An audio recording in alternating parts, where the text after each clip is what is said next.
Traditionally, they foul up three. I thought we'd get the best opportunity. I thought CB was open when he caught it to shoot it. And then obviously off the offensive rebound, my first instinct was to call timeout, but the ball came to Nikola.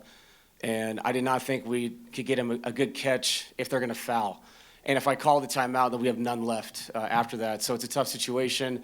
When you get runouts like that, a lot of times in our league with guys falling down and the numbers, you can find a three that way. Unfortunately, it didn't work out. Looking back, if I watch the film, watch the tape, I have to see what the situation was. On CB's catch, once he didn't shoot it, I could have called it. Maybe that's the one thing I'll look back on, wondering, maybe I should have called it there. Coach, when you look at it got to be a physical game at different points. Did you think that affected Nikola? He uncharacteristically 7 turnovers. Yeah. Did that play a part in it, or did you feel like the way that game was unfolding, that was the way they were playing, defended him, and the game was being called affected him? Maybe. I thought their defensive rotations were good. We had to look back at our spacing. I didn't think our spacing, on the backside was good enough to take advantage of them bringing 3-4 people across the court. If they're going to do that, we have to find the open man on the weak side and take advantage of it. I didn't think we did that enough. And they zoned up the backside. Kawhi made a big play at the end, getting a steal. So, again, you look back at the tape. They made adjustments. We have to do the same thing, make sure we get him in space properly. We had a lot of good looks, too, and you can't miss 8 free throws in games like this. That was a killer. And, obviously, the points off turnovers, just like in Game 1, we won that battle, and tonight they won that battle. And, games like this that grind – and the possessions are so tough, those easy baskets going the other way are such a killer. We had the loose ball turnover towards the end. Just seemed like every time we got back in it, tied it, took the lead, a multitude of mistakes would follow that. And once you have momentum, you can't have mistakes like that, get them right back to where they were before, up 3, up 5, up 6. Just felt like it was uphill all night. What did you see from Kawhi tonight? He was incredible. It was one of those things, too.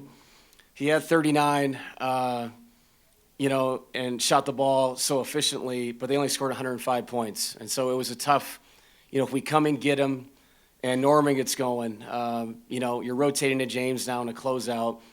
And so you're playing a tough game there, because if you make a decision to go hit him, you are saying, open shots are somewhere. But to his credit, over contested hands, made some incredible shots. We know what he is. He's an all-time player. But another thing, we have to watch the film and say, hey, how can we do better? We can do better than that. But to his credit, he was awesome tonight. Your take on MPJ and his physical nature and going to the boards? Yeah, he was better tonight. And he hit a huge three to tie it. We were trying to sneak him back out after the timeout play. Obviously Michael really stretches the floor in the way that they were guarding, bringing 3 and 4 people to one side of the court.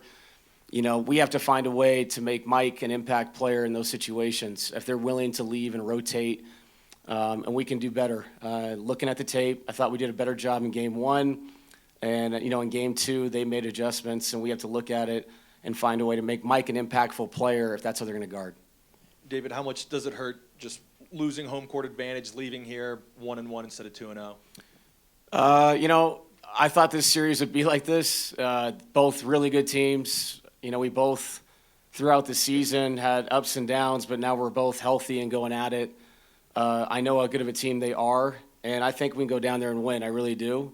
And this series always felt like it was going to be like this. Both games were such a grind. I'm sure they're sitting there saying we should have won Game 1, and we'll probably watch a tape and go, man, we had a chance to win Game 2. And so that's what it's going to be like. And we have to bring our focus, be connected, take the day tomorrow to get mentally right, physically right, prepare, fly to LA, and get a win.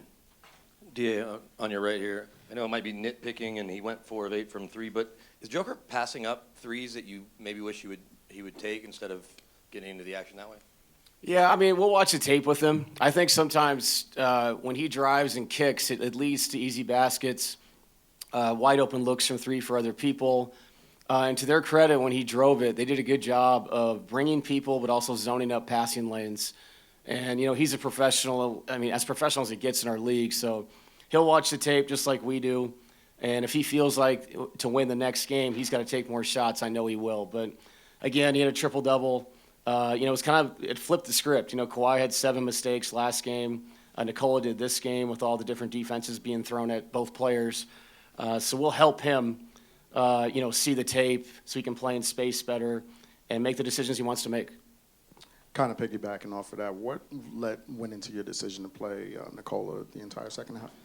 Yeah, we started the fourth, and I asked him, how he was feeling. The original plan was to play in the first couple minutes of the fourth, first 2 or 3 minutes, get him out to finish.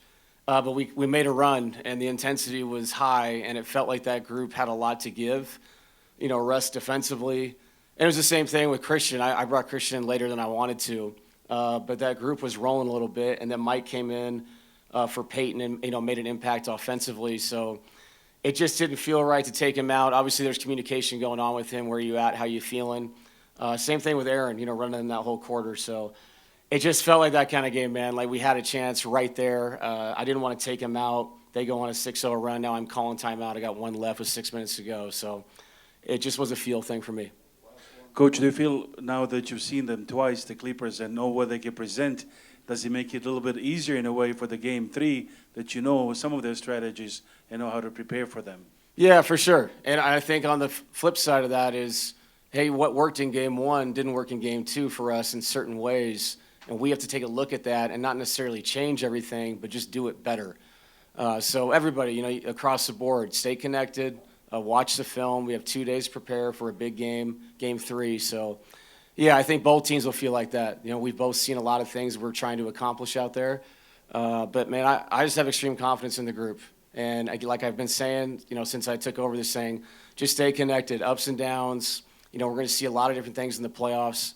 This is a high level series, and we knew that coming in, and I'm excited for game 3. Thanks, Coach. Thanks, guys.